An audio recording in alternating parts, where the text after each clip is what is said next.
Pakistan women cricket team चीन में होने वाले एशियन गेम्स में एक बार फिर गोल्ड मेडल लेने के लिए पर उम्मीद है।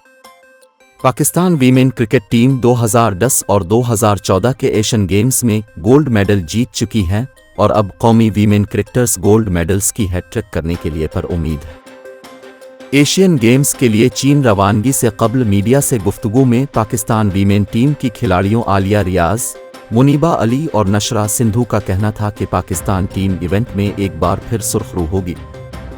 सीनियर ऑलराउंडर आलिया रियाज का कहना था कि एशियन गेम्स में पहले 2 मरतबा गोल्ड मेडल जीता, इस बार भी जीतेंगे। उनका कहना था कि एशियन गेम्स के लिए तैयारियां काफ़ी अच्छी हैं। जनूबी अफ्रीका के खिलाफ T20 सीरीज जीतकर हौसले बुलंद हुए हैं।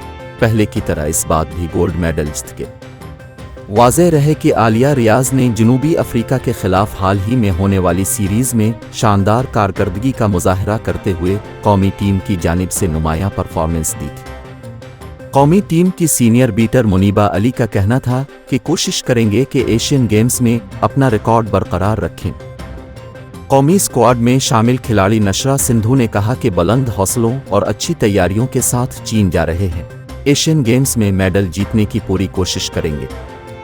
वाज़ेह रहे कि एशियन गेम्स में शिरकत के लिए वीमेन टीम आज रात चीन रवाना होगी।